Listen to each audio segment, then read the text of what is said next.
Buenas noches y bienvenidos a Debería Ser Noticia, un programa en el que vamos a tratar asuntos silenciados por los grandes medios de comunicación, temas que harían sonrojar a la clase política española. Recientemente un juez ha sido condenado a pagar 50.000 euros por dedicar un poema a Irene Montero que la justicia ha considerado de machista. Montero hace unos meses defendía a la tuitera Cassandra Vera, acusada de un delito de humillación a las víctimas del terrorismo, pero Montero ahora considera que no hay libertad de expresión para este juez. Podemos vuelve a demostrar su doble vara de medir, ya que también hace poco defendía los insultos y amenazas del rapero Valtonyc o del actor Willy Toledo.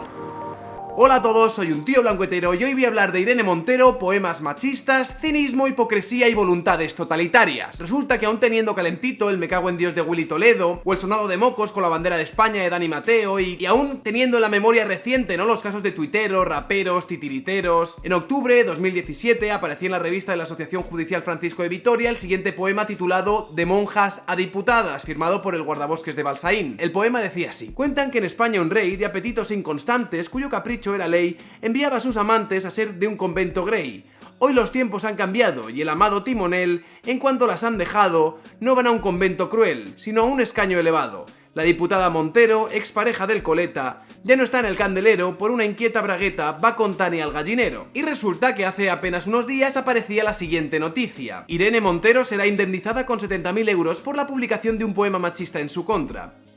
El Juzgado de Instrucción número 38 de Madrid ha condenado al autor de un poema publicado en 2017 en la revista de la Asociación Judicial Francisco de Vitoria a pagar 50.000 euros a la portavoz de Podemos, Irene Montero, al considerar que, además de sexista y machista, el texto erosiona su dignidad. Los versos del poema insinúan que las responsabilidades políticas de la portavoz de Podemos y la exdiputada Tania Sánchez se deben a los apetitos inconstantes del líder de la formación Pablo Iglesias, al asegurar el autor: la diputada Montero, expareja del Coleta, ya no está en el candelero, por una inquieta bragueta va con Tania al gallinero. Y vamos a ver, que Irene Montero decidiese denunciar al autor del poema en cuestión simplemente erosiona su credibilidad. O sea, fue ella la que, por ejemplo, escribió en su momento un tuit celebrando la absolución de Cassandra Vera diciendo lo siguiente: el Supremo absuelve a Cassandra Vera del delito de humillación a las víctimas del terrorismo. Los chistes pueden gustar más o menos, pero el humor no es un delito. Excelente noticia para la libertad de expresión y para nuestra democracia, que hoy protegemos de las mordazas del Partido Popular. Resulta que para Irene Montero el humor no es un delito, a menos que el humor te apunte directamente a ti. Entonces ya sí. Y vamos a ver, no me malinterprete, yo entiendo perfectamente que el proceso a Cassandra Vera era un proceso penal y la vulneración al honor de Irene Montero es un proceso que va por lo civil. Esto es algo con lo que se van a excusar y se van a hartar de repetir, pero es algo que a mí realmente no me interesa. A mí lo que me interesa es el particular significado que tiene para esta gente la palabra libertad de expresión. Por un lado, la interpretación que hace Irene Montero de la libertad de expresión y el humor defendiendo los tuits de Cassandra Vera, habiendo tuiteado Cassandra Vera cosas como la siguiente en relación al accidente que tuvo Cristina Cifuentes: esperemos que Cristina Cifuente muera antes de las 12. Será un puntazo que muera en el aniversario del pioletazo a otra rata. Esto, por lo visto, para Irene Montero, pues sí es humor, ¿no? Aunque no guste a todos. Y sí que estaría amparado por la libertad de expresión y habría que protegernos a todos de las mordazas del Partido Popular. Pero, sin embargo, la diputada Montero, expareja del Coleta, ya no está en el candelero, por una inquieta bragueta va con Tania al gallinero. Eso ya no es humor, ni sátira política, ni estaría amparado por la libertad de expresión, y sería, sin embargo, un peligroso exabrupto machista que vulneraría su derecho al honor. Y como en muchos casos, aquí el problema está en la consistencia de un discurso y en la doble vara de medir que tenemos alrededor de este. El pasado sábado le preguntaban a Pablo Iglesias en La Sexta Noche a razón de este incidente y él contestaba lo siguiente: señor Iglesias, un juez ha condenado a otro juez que en una revista escribió un poema impresentable, claramente machista. Muy machista, ¿eh? Contra Irene Montero. La pregunta es, ¿las letras del rapero Valtonyc son libertad de expresión y un poema contra un político o contra una política no lo son? Creo que es clave que todo el mundo entienda lo que es una demanda civil.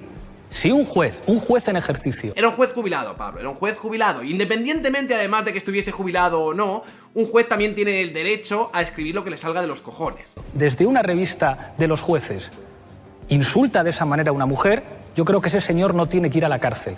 Ese señor no le tiene que juzgar la Audiencia Nacional como a Valtonyc. El comportamiento de ese señor no puede implicar jamás una pena de prisión. Pero creo que las mujeres en este país tienen derecho a defender su honorabilidad. Y vemos como Pablo Iglesias no contesta la pregunta: ¿es ese poema libertad de expresión, sí o no? Esa es la pregunta. Y por las palabras de Pablo podemos inferir que no, que ese poema no es libertad de expresión. Pero si ese poema es un insulto y mancilla el derecho al honor y por lo tanto no está amparado en la libertad de expresión, a ver cómo justificas las cosas que has defendido diciendo que sí lo eran. Si un particular se sintiera ofendido personalmente por una letra de un rapero, que presente una demanda civil. Y lo máximo que le podría ocurrir a Valtonyc es que tuviera que indemnizar a esa persona si la hubiera ofendido en sus sentimientos religiosos o hubiera ofendido en cualquier otra causa recogida por el derecho. Pablo Iglesias, de forma muy astuta, se sale un poco por los cerros de Úbeda volviendo a hablarnos de la diferencia entre lo civil y lo penal. E incluso indica que si los raperos que tanto ha defendido hubiesen sido juzgados por lo civil porque un tercero se hubiese ofendido con las letras, pues él no estaría en contra del proceso en cuestión. Sin embargo, luego podemos ver cómo, por ejemplo, Pablo Iglesias sí que se posicionó alrededor del caso de Willy Toledo. O sea, cuando Willy Toledo fue detenido por negarse a comparecer ante el juez alrededor de la demanda civil que le habían interpuesto por cagarse en Dios, Pablo Iglesias dijo lo siguiente: detenido Willy Toledo. No puede ser que en nuestro país sea más fácil acabar detenido por ofender a Dios que por corrupto. En estos tiempos, defender la libertad de expresión se convierte en obligación para cualquier demócrata. A ver, Pablo Iglesias, es cierto que defender la libertad de expresión es una obligación para cualquier demócrata, y ni Willy Toledo, ni el guardabosques de Balsaín deberían ser procesados ni por cagarse en Dios, ni por sugerir en un poema satírico que Irene Montero está donde está por ser la novia de quien es. El problema, Pablo Iglesias, es que tú defiendes a unos mientras al mismo tiempo persigues abiertamente a los otros. Cuando somos hombres los demandantes no se genera ninguna polémica, y cuando un juez en ejercicio llama puta a Irene Montero, de repente se monta un escándalo por la libertad de expresión. Y no, Pablo, no estaba llamando puta a Irene Montero. Lo que el juez jubilado estaba sugiriendo en su poema es ni más ni menos que en tu organización se dan prácticas nepotistas. Es decir, que hay un trato a favor a los colegas, o a los más allegados, o a las novias a la hora de repartir cargos en el partido. Y esto, Pablo Iglesias, por mucho que a ti te parezca mancillar el honor de las mujeres, es una crítica política válida. Es de hecho una crítica política tan válida que incluso tú, Pablo Iglesias, dijiste abiertamente en La Sexta Noche sobre la mujer de Aznar lo siguiente: de Ana Botella, que representa todo lo contrario a lo que han representado las mujeres valientes en la historia. Es la que encarna ser esposa de, nombrada por, sin preparación, relaxing cup o café con leche, y además belicista. Una mujer cuya única fuerza proviene de ser esposa de su marido y de los amigos de su marido. Aunque ya sabemos que son casos distintos, porque desde luego Irene Montero está donde está por su competencia y por su capacidad de liderazgo y... Vamos a ver, que Pablo Iglesias en prosa y en una cadena nacional y en horario de máxima audiencia sí que se pueda permitir el lujazo de decir exactamente lo mismo que el guardabosques de Balsaín dijo en su poema, dice mucho de la catadura moral de la élite de políticos que nos ha tocado vivir. Aquello de haz lo que digo pero no lo que hago. Y la verdad es que en la política estas muestras de hipocresía y de cinismo son bastante comunes, lamentablemente, independientemente del color o del signo político, del posicionamiento ideológico. Entendiéndolo así, sabiendo lo que es la política y sabiendo lo que tocaba, y además teniendo tan cercanos los casos en los que la izquierda se había levantado para defender la libertad de expresión, en casos tan recientes como lo de la bandera, cagarse en Dios, los titiriteros, los tuiteros, los raperos, teniendo eso tan calentito, ante una noticia como la de Irene Montero, con un poema tan chorra e inofensivo, pues les quedaba agachar la cabeza y esperar que pasase el chaparrón para no parecer unos putos cínicos e hipócritas. O sea, había que ser muy zopenco para, después de defender las letras que se habían llegado a defender en nombre de la libertad de expresión,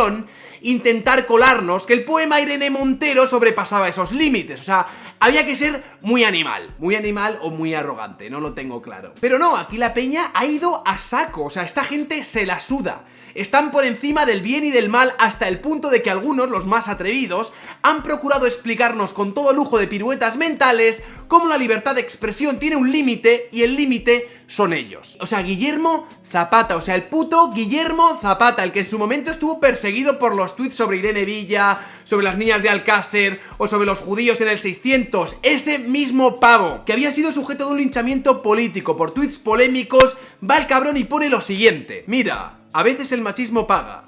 Mejor que no existiera, pero de momento, enhorabuena a Irene Montero. O sea, no pongas nada, colega, o sea, ¿qué necesidad hay de salir a defender esto? Y luego el tío especificaba lo siguiente: creo que responde al poco meditado sentimiento de ver que una persona que de forma casi sistemática es atacada con el machismo más repugnante, se defiende y pone límites y lo gana. Pero creo que ese mismo sentimiento abre un terreno feo. Por supuesto que abre un terreno feo, pero es que parece que eso a vosotros os la suda. O sea, tú que te has llenado la boca defendiendo la libertad de expresión, por lo menos cállate, en lugar de celebrar cuando a terceros que no son de tu cuerda política les denuncian por hacer una sátira política mucho más sutil, por cierto, mucho más sutil que los chistes que tú publicaste. Y luego está Pablo Echenique, que Pablo Echenique para mí esta vez se ha llevado la perra gorda. Pablo Echenique escribía en Twitter lo siguiente: no siempre se hace justicia, pero a veces sí. El juez que escribió aquel poema asqueroso y machista insultando a Irene Montero desde el anonimato nunca más se atreverá a hacerlo de nuevo, ni su asociación a dar cobertura al machismo. Una buena noticia. O sea, hay que ser matón, macho. Nunca más se atreverá a escribir un poema de sátira política insinuando lo que nuestro secretario general dice abiertamente de las mujeres de la oposición. Una mujer cuya única fuerza proviene de ser esposa de su marido y de los amigos de su marido. Hace falta ser cínico, hipócrita y mamporrero, Pablo Echenique. Hace falta ser todas estas cosas. Y luego encima Echenique tuiteaba lo siguiente, que aquí ya es cuando me ganó totalmente. Tengo el Twitter lleno de señores de izquierdas defendiendo el derecho al insulto y la vejación machista, pensando que están defendiendo la libertad de expresión. Y como encima los señores de derecha lo retuitean, están por todas partes. ¡Socorro! Pero vamos a ver, Pablo Echenique, si los de izquierdas y los de derechas te están diciendo que estás equivocado y que tu coherencia está como un poco ausente en tu discurso, a lo mejor en vez de huir hacia adelante, pues esto te podría hacer reflexionar un poco. Pero no. O sea, el poema sobre Irene Montero para Pablo Echenique no es libertad de expresión. Para Pablo Echenique se está confundiendo la libertad de expresión con el derecho al insulto y la vejación machista. O sea, este es el mismo Pablo Echenique que escribía el 2 de marzo de este mismo año lo siguiente, ¿vale? El rapero Pablo Hasél nos ha dado duro a los de Podemos. Y algunas de las cosas que canta me producen un gran rechazo, pero esto es irrelevante. Defiendo su libertad de expresión y me avergüenza que pueda ir a la cárcel porque quiero que España sea un país democrático y moderno. Vemos que aquí Pablo Echenique sí que usa la palabra libertad de expresión para hablar de las letras de Pablo Hasél, y esto me parece lo más relevante. Es decir, defiende las letras de Pablo Hasél en sus temas, con las que no estaría de acuerdo, pero que según él estarían amparadas dentro de esta libertad de expresión en un país democrático y moderno. Letras como la siguiente: merece que explote el coche de Pachi López. Siempre hay algún indigente despierto con quien comentar que se debe matar a Aznar. Que alguien clave un piolete en la cabeza a José Bono. No me da pena tu tiro en la nuca, Pepero. Me da pena el que muere en una patera. No me da pena tu tiro en la nuca, socialisto. Me da pena el que muere en un andamio. Encima ni siquiera rima, tío. Estas letras, para Pablo Echenique, sí que entrarían dentro de la categoría de libertad de expresión. Sin embargo, en el poema de Montero se estaría confundiendo libertad de expresión con derecho al insulto y la vejación. Desde hace tiempo los grupos LGTB quieren legalizar la pedofilia. Cuando se desliga la moralidad de la sexualidad, entonces se pueden defender aberraciones como esta.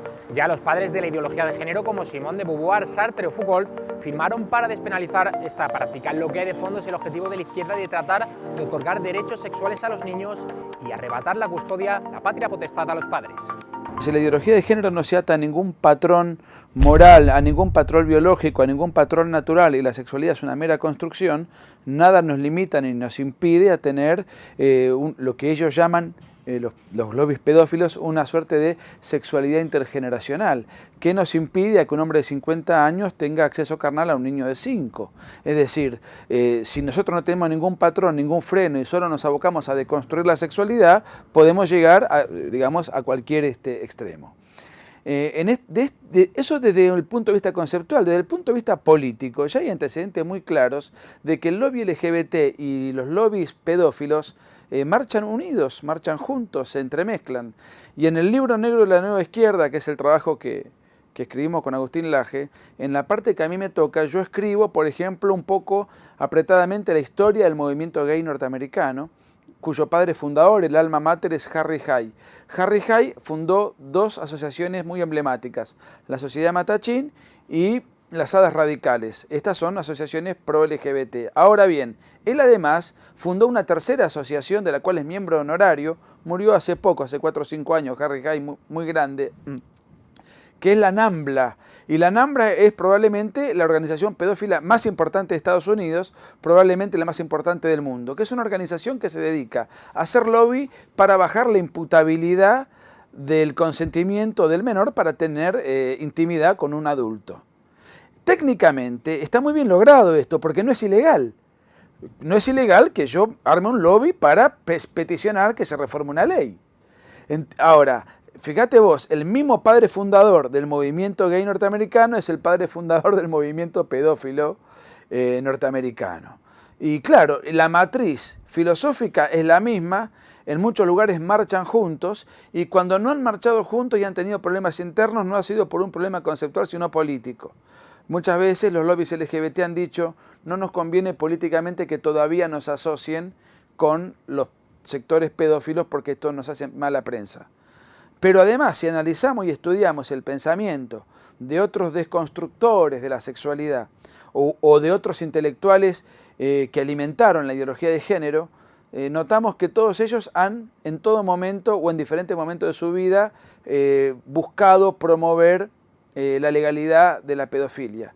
Y eso en el libro nuestro está. Desde Beatriz Preciado, que es una compatriota de ustedes, española feminista muy encumbrada, hasta Guy Hockegen, discípulo de Foucault, al propio Foucault y la propia Simone de Beauvoir, o hasta Sartre, que han firmado solicitadas en Francia, solicitando, valga la redundancia, la baja de la imputabilidad. Entonces estamos hablando de los más encumbrados, desde el padre del movimiento gay hasta los más encumbrados personajes de los cuales se nutre la ideología de género. Primeramente ahora se está hablando mucho del derecho del niño al acceso a la identidad sexual, de los derechos sexuales de los menores. Ya se está hablando muchísimo de esto.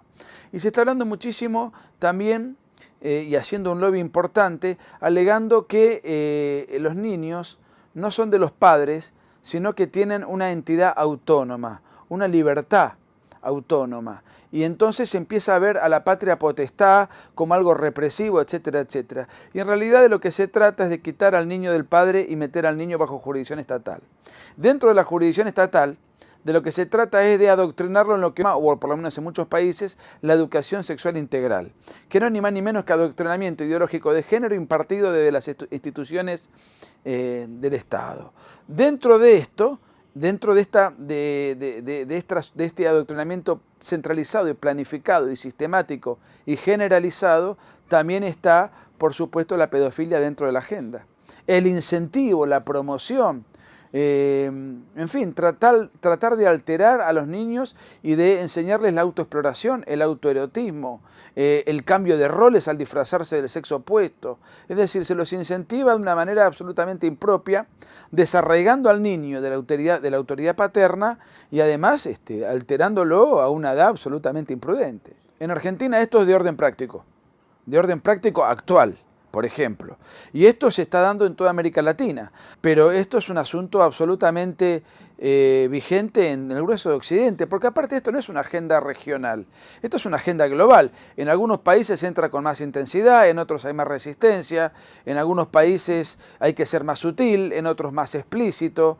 Digamos, las agresiones de la ideología de género se van adecuando en función de cada contexto local, pero esto forma parte de una agenda integral. Ahora en Argentina se discutió el aborto en nuestros países hace 20 años, que está creo que ustedes desde mediados de la década del 80, porque era más fácil penetrarlo por un contexto específico. Bueno, lo van acomodando en función, cada punto de la agenda de género se va acomodando en función del lado más vulnerable para poder penetrar.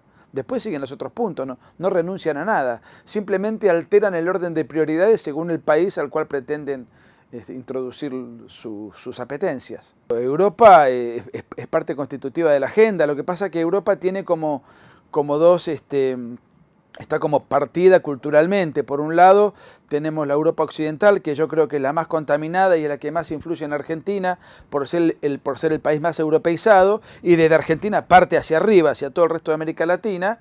Y después tenemos una Europa que es la Europa postcomunista, que precisamente por el pánico que le tiene al recuerdo de los gobiernos de izquierda, es una Europa que se aferra mucho más a determinados valores tradicionales, se aferra más a la fe, se aferra más a la vida de familia, que eran los refugios naturales ante la opresión comunista.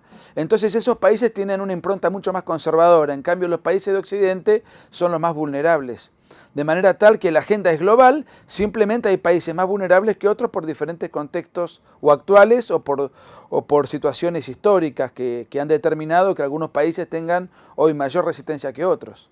Bueno, son leyes objetivas que ya están siendo sancionadas. O sea, si yo no pudiese identificar datos duros, datos concretos, y fuese una simple inventiva de alguien que está construyendo fantasmas en el aire, acusarme de conspiracionista tendría sentido. Ahora, en el caso de Argentina, y podemos citar muchos otros casos.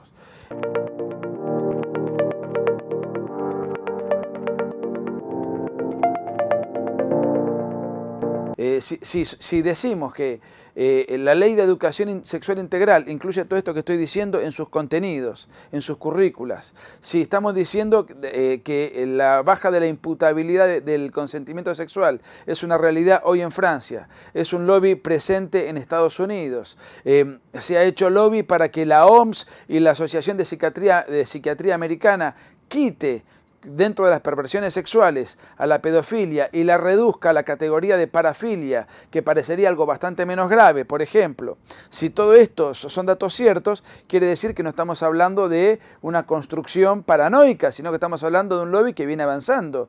Si estamos viendo que los grupos progénero y los ideólogos e intelectuales en sus libros, en sus solicitadas, se han manifestado en favor de la pedofilia, y hoy cité muchas personalidades reputadas y acreditadas que han marchado intelectualmente en este sentido, bueno, vamos, yo no estoy inventando nada, estoy citando lo que ellos están haciendo y lo puedo documentar y probar. Por ejemplo, en el libro negro, abajo de cada acción tenemos a pie de página de dónde hemos sacado esos datos. La mayoría de los propios libros de los ideólogos de esta tendencia.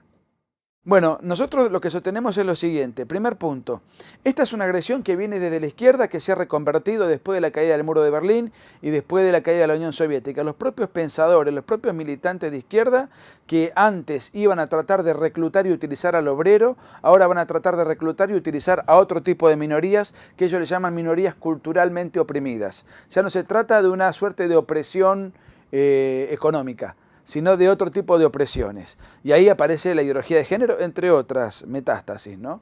Nosotros en el libro hemos focalizado y concentrado la energía en la ideología de género, pero todo aquello que llamamos marxismo cultural tiene muchos tentáculos.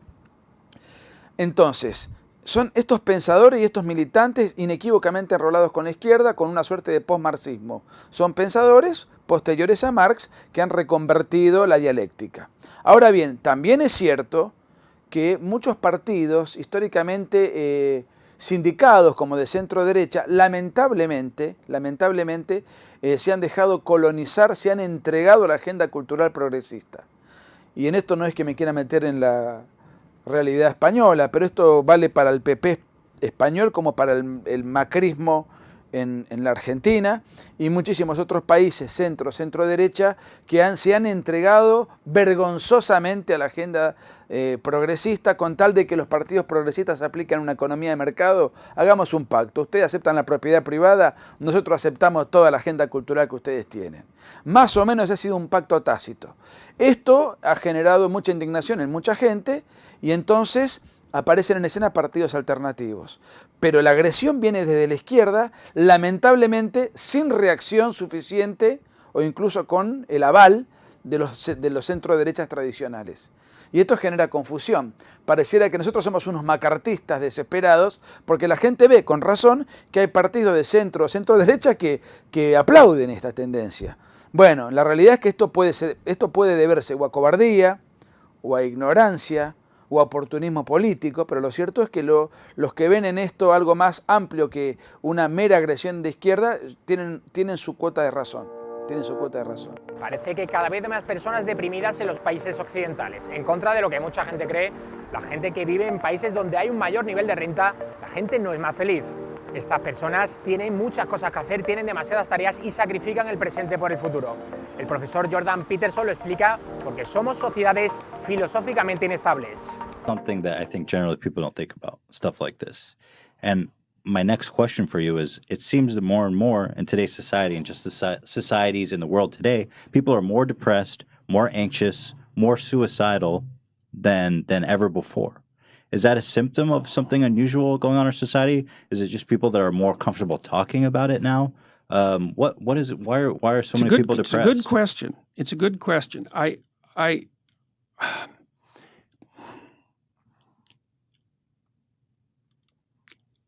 I think at least part of it is the complexity of our society. It isn't certain how the future is going to lay itself out, and it isn't certain that what you knew in the past is going to be sufficient for you to move forward into the future.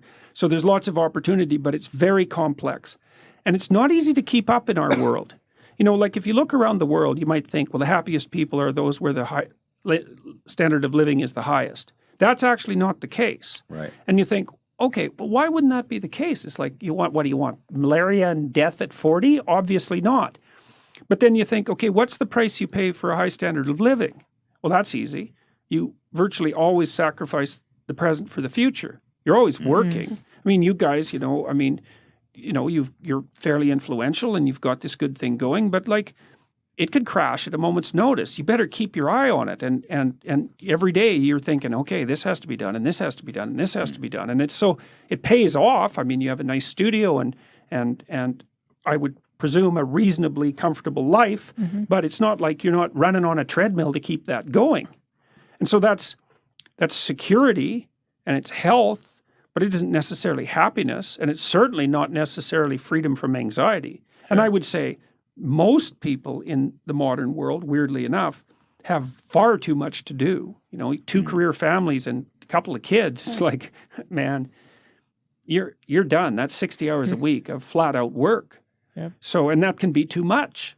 And then I also think, because our society is philosophically unstable, and that's sort of reflected in this polarization, is that people are doubtful about whether their lives have any meaning, for example. You know, well, why bother? What's the use of it? Who cares? It's like, what difference is it going to make in a million years, you know? And life is hard, and if you just have a nihilistic viewpoint, then it's easy to be swamped by doubts and existential angst and all of that. And like, I think that's a mistake, because I think that your life can be very meaningful. It's proportionate to the responsibility that you take on. And you can learn that by watching when you're engaged in the world, you know, and what works to sort of protect you from feelings of isolation and doom. You know, and a lot of the lectures I have on YouTube are about exactly that. So I think part of it is the complexity of the modern world. Yeah. I also can't shake the sneaking suspicion that it has something to do with our diet. Really? Well, you know, I saw this. We know that obesity is like skyrocketed. Yeah. Okay. So, and probably the reason for that, it's not exactly certain. There might be complicated reasons for it, but certainly one of the reasons is that people eat far too many carbohydrates. Right. You know, I saw this video from World War II about and in one of the scenes they showed all these men in New York lining up to be inducted, and it's like, you know, 20 blocks of guys with no shirts on standing in line to be inducted. Every single one of them was bone thin. Do you think it's the insecurity and the negative feelings that come with being overweight, or the actual food? No. I think there's something wrong with what we're eating. Interesting. Yeah, I mean, there's more and more evidence that dietary sensitivity, for example, is linked to conditions like schizophrenia. Really? And so, yes. Watch out for that bread, y'all. Well, and also, your gut bacteria, turns out, which you have a lot of, you have about 100 times more bacterial cells in your body than human cells. Which is really quite a freaky thing to think about. Luckily, they're quite tiny, because otherwise you'd be like a giant amoeba, you know. But the gut biome produces a lot of neurochemicals, and so it does play an integral role in the regulation of your mood, which is also a very strange thing. I've been following that, just how bacteria is starting to play more in human health, like probiotics and stuff like this can regulate your mood. That's so freaky. Yeah, it is. That's for sure. Yeah. Well, and you know, one possibility is that, well, let's say you eat a lot of carbohydrates and sugar. Okay, so what happens is that you grow bacteria in your gut that really like carbohydrates and sugar. Right. Well, so then you think, well, I'm always having cravings for carbohydrates and sugar. It's like, you're having the cravings, you think. Well, maybe not. Maybe what's happened is that, you know, through a Darwinian process, you've encouraged the growth of bacteria that really like sugar and carbohydrates. And you think that same bacteria is messing with people's mood? Maybe.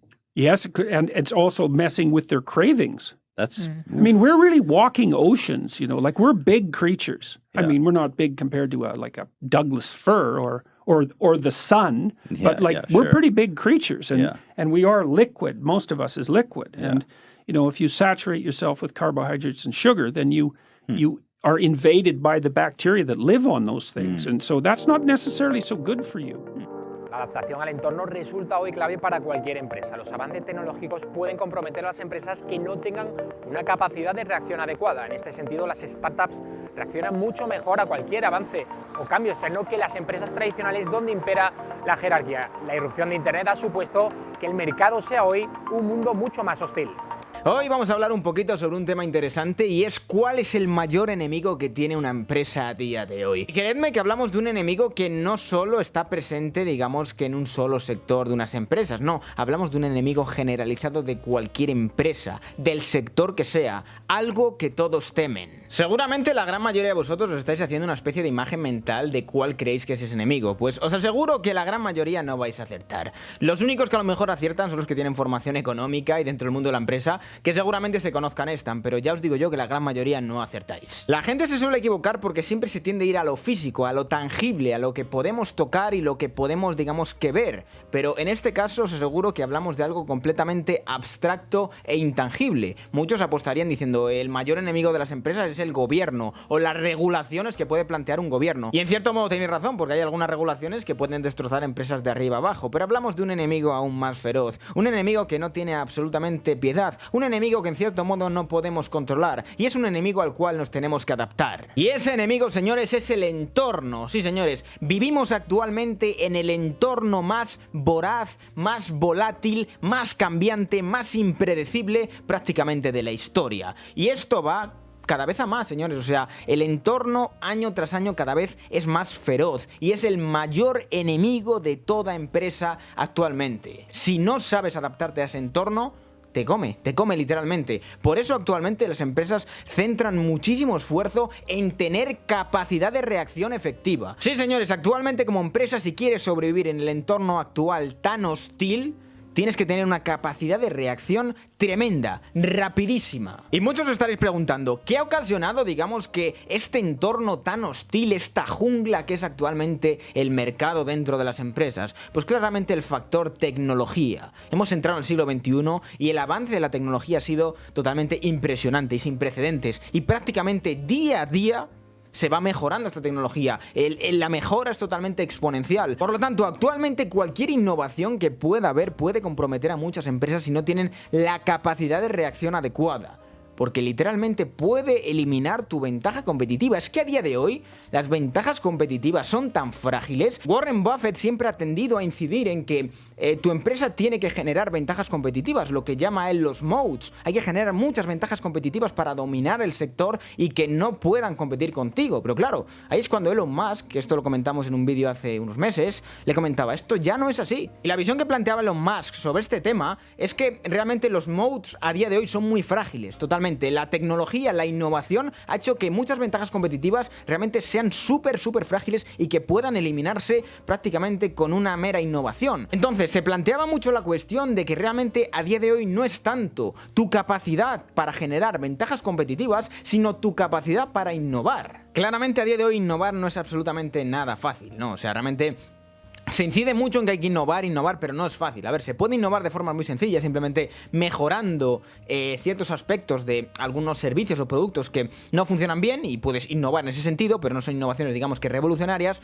pero plantear una, digamos, que innovación de estas revolucionarias que cambian absolutamente el mundo a día de hoy es muy complicado y tiene muchísimo mérito, lleva muchísima inversión detrás, muchísimo trabajo y muchísimo tiempo de desarrollo. Entonces, la capacidad de innovar a día de hoy, pues bueno, está ahí, es importante, te puede hacer completamente millonario, puedes destrozar absolutamente el mercado, pero también conlleva muchísima inversión y un riesgo tremendo, porque claro, tú no sabes si esa innovación puede ser bien recibida en el mercado. Hay ciertas innovaciones que no funcionan en el mercado porque no son eficaces. Entonces, señores, a día de hoy como empresa se valora muchísimo la capacidad de reacción, la capacidad que tiene tu empresa a adaptarse a la evolución del entorno, que es prácticamente constante. Tú como empresa tienes que estar constantemente vigilando el entorno e incluso tú tienes que ser la responsable de que cambie ese entorno, porque puede ser una pequeña innovación que haya sacado algún inventor, como puede ser que tu competencia haya sacado un producto totalmente que va a reventar el mercado. Entonces, ¿qué tienes que hacer tú? O copiarlo lo más rápido posible o mejorarlo, si no, te comen. Por ello que a día de hoy se esté valorando tanto y se elogie tanto las estructuras de las startups. ¿Por qué? Porque tienen mucha facilidad para poder adaptarse a cambios, en el sentido de que no tienen una estructura tan sólida como algunas empresas, un organigrama o una jerarquía tan sólida, y son mucho más flexibles, se adaptan mucho más rápido a los cambios. ¿Por qué? Porque no tienen tanta burocracia de por medio, una estructura tan sólida e inamovible que muchas veces limita a las empresas adaptarse al entorno. Además que el factor tecnología y el factor innovación dentro del entorno ha cambiado absolutamente el juego de una manera espectacular, a niveles de bajar el nivel de vida de las empresas bastante. O sea, realmente a día de hoy la vida de las empresas se ha visto muy reducida. ¿Por qué? Porque el mercado evoluciona a una velocidad tremenda y hay muchísimas empresas que no pueden seguir esa evolución del mercado y acaban muriendo. ¿Por qué? Porque viene otra y aprovecha ciertas evoluciones que tiene el mercado y se saben adaptar mucho mejor, y hay otras que no son capaces de adaptarse a este. Ya no solo eso, vivimos una sociedad, digamos, que de lo efímero. Todo dura muy poco, todo son modas, digamos, que pegan muy fuerte, duran unos cuantos meses y desaparecen, y de repente cambia la moda. ¿Qué pasa?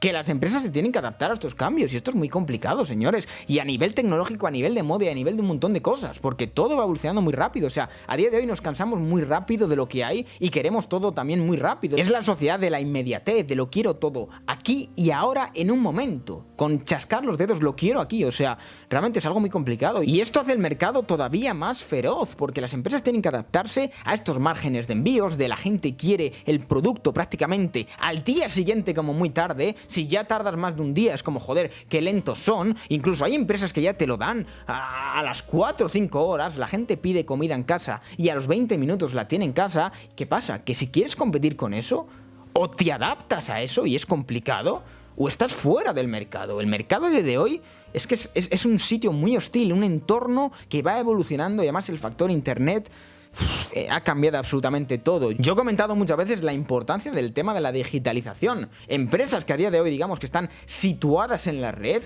ahorran muchísimos costes, porque claro, han cambiado el juego. A día de hoy la tienda física, a ver, en ciertos modelos de negocio y ciertos sectores pues sí sigue funcionando, pero a día de hoy en otros sectores es que tener una tienda física es un lastre, es un gasto que se está comiendo prácticamente tus ingresos, y además con la cantidad de impuestos que tenemos, pues ¿qué queda a nivel de beneficios? Muy poco. Y tienes a empresas que están haciendo lo mismo que tú en la red, siendo más rápidos, más eficientes, e incluso te están dando mejores precios. O sea, competir a día de hoy conlleva, vamos, pero una dificultad, señores, tremenda. Es lo que yo digo muchas veces, cuidado con el emprendimiento, cuidado. O sea, realmente tú emprendes cuando tienes un proyecto que sabes que puede funcionar en el mercado, que vas a aportar algo nuevo, que tienes tu hueco en el mercado, que has investigado el mercado, e incluso muchas veces investigando el mercado se fracasa, señores, se fracasa, porque esto es totalmente impredecible. Muchas veces se han podido hacer investigaciones de mercado, vamos, lo más sofisticadas posibles. O sea, totalmente lo más sofisticado, lo mejor, vamos, por detalle, no podía fallar absolutamente nada. Y ha fallado, señores, y ha fallado. ¿Por qué? Porque el mercado es impredecible. Igual sacas una mierda sin preparar absolutamente nada y te funciona. ¿Por qué? Porque el mercado es impredecible y ojalá pudiéramos predecir este mercado. Y a día de hoy, como os digo, el entorno te come absolutamente. O eres rápido y estás listo para prever los cambios y adaptarte a ellos, o te come. Y bueno, ya que ha salido el tema de emprendimiento, también me gustaría mencionar una cosa. Yo siempre os incentivo a emprender, pero cuidado con emprender. O sea, realmente no puede emprender cualquier persona. O sea, esto tenedlo claro. O sea, la gran mayoría de personas que emprenden fracasa, y eso tenéis que saberlo. O sea, es así. O sea, estadísticamente, la gran mayoría de personas que emprenden fracasan. Así que, señores, y en resumen de todo el vídeo y la idea que quiero que se os quede en la cabeza: a día de hoy hay que intentar tener una estructura de empresa flexible, ser capaces de adaptarse como empresa a cualquier cambio que pueda venir en el entorno, porque esos cambios llegan y llegan de repente. O sea, han cambiado absolutamente la noción de lo que antiguamente, digamos, que era el largo plazo y lo que es actualmente el largo plazo. Antiguamente un largo plazo podían ser 20, 30 años a lo mejor. Actualmente un largo plazo, pues 5 años, 4 años. ¿Por qué? Porque todo avanza a tal velocidad que el concepto del largo plazo ha cambiado absolutamente. O sea, a día de hoy miras 5 años atrás y te das cuenta de que lo que había por entonces no tiene nada que ver con lo actual. No es como antiguamente, que un paso de 5 años no repercutía un gran cambio a lo mejor dentro del mundo de la empresa o el mercado, pero actualmente un paso de 5 años, vamos, podemos pasar literalmente de la edad de piedra a estar en la edad de bronce.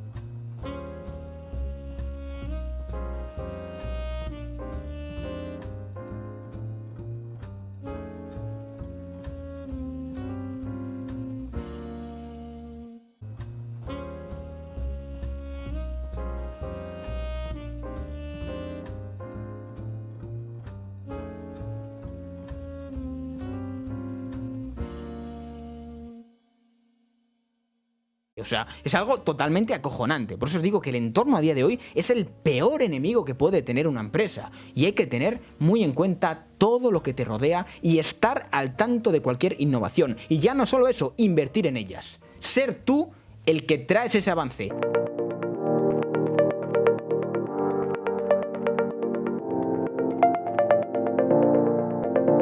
La razón de ser de la ONU es la de tratar de evitar conflictos y guerras entre países, aunque no todos tienen el mismo poder de decisión. Francia, Reino Unido, Estados Unidos, China y Rusia son los 5 miembros permanentes que además tienen capacidad de veto. Estos 5 miembros permanentes representan el mundo que salió después de la Segunda Guerra Mundial, aunque hoy ya hay nuevas potencias. Precisamente por esto, estas 5 potencias están más discutidas que nunca. La Organización de las Naciones Unidas, informalmente conocida como ONU, es el máximo ente de unificación global que existe. Su propósito es claro, evitar una tercera guerra mundial y afianzar la cooperación de los países entre sí. La ONU logró a lo largo de estos años importantes avances en la integración de los países, pero también se ha quedado silenciosa ante grandes eventos insólitos como guerras, hambrunas, violaciones de derechos humanos y ha sancionado a países completos. La ONU tiene un gran poder, un gran potencial, pero el poder no recae en todos los miembros de la organización como tal. El gran poder de la ONU recae en 5 estados miembros, los llamados miembros permanentes del Consejo de Seguridad de la ONU o conocidos como los P5.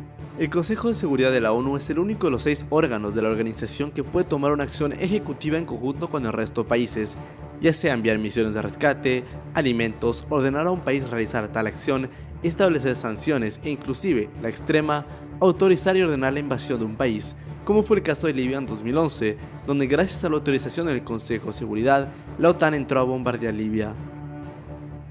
Por más propuestas y debates que se realicen en el órgano global más poderoso del mundo, si el Consejo de Seguridad no está de acuerdo, la resolución no se llevará a cabo, y solo basta que uno de los miembros permanentes no esté de acuerdo con una propuesta, a pesar de que el mundo entero la apoye, para que ésta se caiga y nunca entre en acción.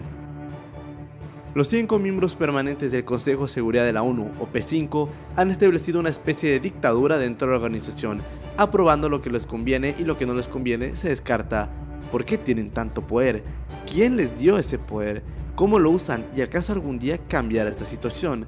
Los 4 policías. Esa era la frase clave que surgió después de la Segunda Guerra Mundial, mientras las 4 potencias vencedoras, Estados Unidos, Reino Unido, la Unión Soviética y China, discutían el formato de la que sería la próxima organización supraglobal, las Naciones Unidas.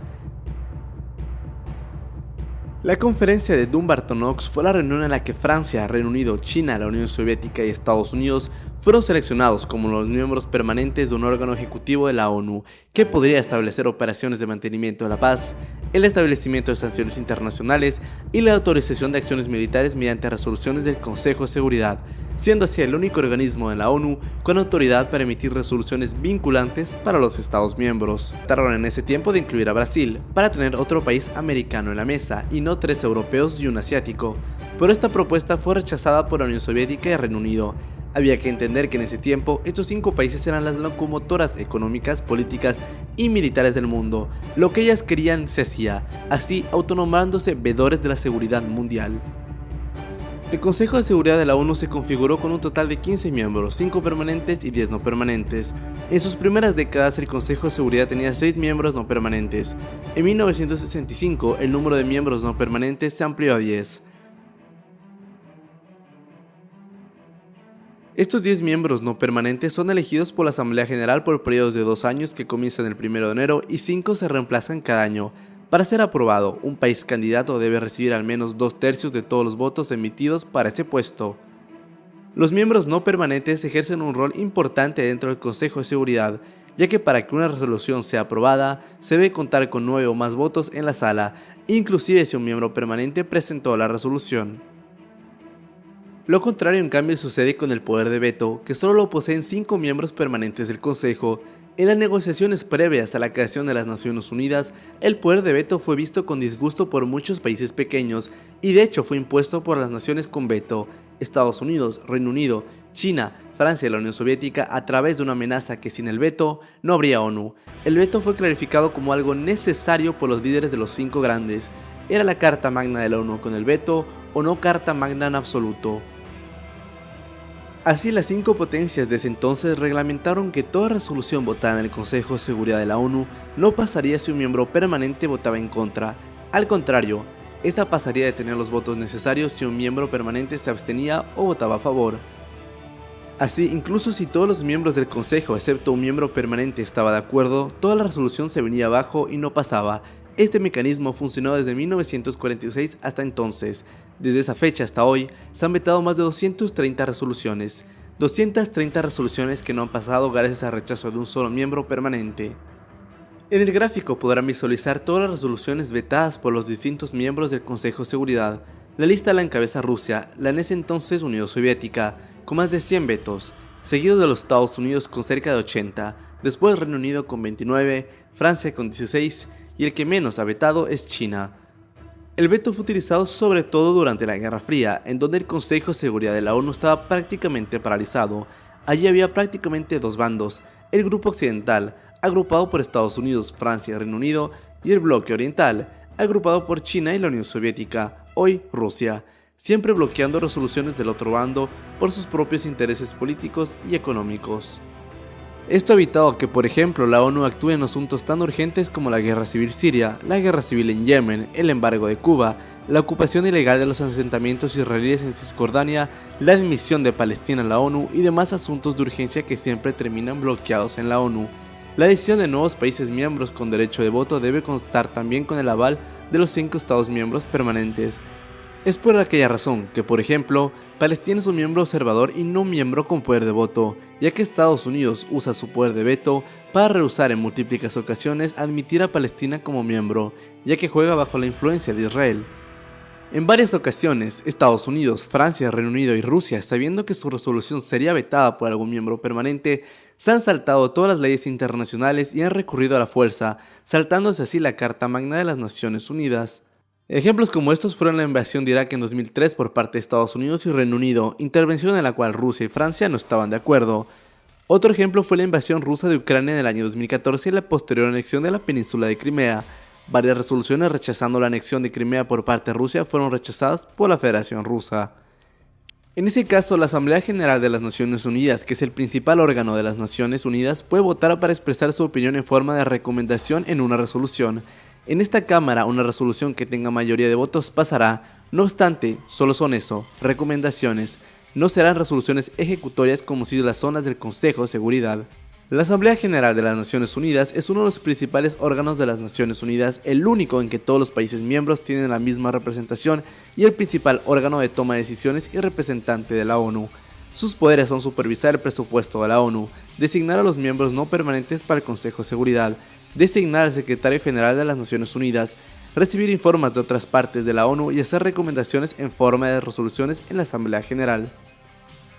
Por ejemplo, en lo que respecta al embargo económico presente que los Estados Unidos impone a Cuba, cualquier intento de resolución del Consejo de Seguridad para obligar a los Estados Unidos a levantar el bloqueo será vetada automáticamente por Estados Unidos. Por ello, la Asamblea General de las Naciones Unidas exprime su rechazo en una forma de resolución condenando el embargo estadounidense. La última vez, esta resolución tuvo más de 180 países que votaron a favor y tan solo 7 en contra, incluyendo Estados Unidos e Israel.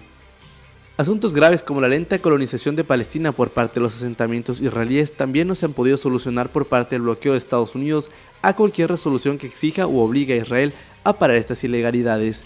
En una acción histórica y como muestra el deterioro de las relaciones entre la administración de Obama y Israel, Estados Unidos se abstuvo en una resolución que condenaba los asentamientos israelíes en territorio palestino y exigía a Israel parar de inmediato. No obstante, ni un mes después, Trump tomó posesión y ratificó la total lealtad de Estados Unidos a Israel. El Consejo de Seguridad con sus 5 miembros permanentes con poder de veto ya no representa como era el mundo en 1946. Hoy estos 5 países siguen siendo potencias económicas y militares indiscutibles, pero ya no son las únicas. Naciones como Alemania, Japón, Brasil e India, 4 gigantes que acumulan entre sí más de un 20% del PIB mundial y más de 1.700 millones de personas, son potencias hoy indiscutibles también. Hoy día en el planeta ya hay países más importantes económicamente hablando que Francia, Reino Unido, como Alemania, como Japón. Nuevas potencias emergentes como México, Nigeria y Sudáfrica se perfilan como las nuevas naciones líderes del mañana. Los 5 miembros permanentes del Consejo de Seguridad, o mejor conocido como el P5, no van a desear perder su veto. ¿Qué tal entonces la idea de expandirlo? Esto daría la exacta representación a países que ya igualan en preponderancia a las antiguas potencias vencedoras. Hay propuestas sobre la mesa. Actualmente el G4, Brasil, India, Alemania y Japón se apoyan mutuamente para obtener un asiento como miembros permanentes del Consejo de Seguridad. Sin embargo, cualquier modificación a la Carta Magna de las Naciones Unidas que estipula cuántos miembros permanentes hay y quiénes son, debe estar aprobado por el Consejo de Seguridad y con el consentimiento del P5. Y aquí es donde entra el problema, pues del P5 no todos están de acuerdo en ampliar el poder de veto a otras naciones, pues sería una forma de perder su poder e influencia. El Reino Unido y Francia han respaldado la candidatura del G4 para puestos permanentes en el Consejo de Seguridad de las Naciones Unidas. Japón cuenta con el apoyo de los Estados Unidos y Reino Unido. Todos los miembros permanentes del P5 han apoyado las ofertas de India para un asiento permanente en el Consejo de Seguridad, pero China había implicado previamente que solo está listo de apoyar la candidatura de India para un puesto permanente en el Consejo, a no ser que India se asocie con su puesta en Japón, así bloqueando de una cierta manera el apoyo cuasi total al G4, pues China no desea ver a Japón en la mesa, país con el que tiene varias disputas territoriales y económicas. Por el otro lado tenemos a Rusia, quien se rehúsa a admitir a Alemania dentro de los países con poder de veto. Es lógico, Alemania sería un país europeo occidental más con poder en la ONU, y junto a Francia y Reino Unido bloquearían cualquier resolución que vaya contra los intereses europeos. Por último, faltarían países que no están dentro del G4, como México, Nigeria, Arabia Saudita, Indonesia y demás, naciones donde su población crece exponencialmente y cada vez ocupan un rol más importante en la economía global. Por el bien de la ONU y la representación de la misma, debe haber una reforma del Consejo de Seguridad de la ONU. Al contrario, la ONU quedará bajo la tutela de 5 potencias que cada vez están quedando reducidas gracias a la aparición de nuevos países emergentes. Los P5 han aplicado una especie de dictadura en la ONU, bloqueando una especie de corredor sin salida para resoluciones que vayan en contra de sus intereses. Es hora que se reparta el poder en la ONU y se acabe la dictadura del P5. Y hasta aquí el programa de hoy. Nos vemos la próxima semana en Debería Ser Noticia.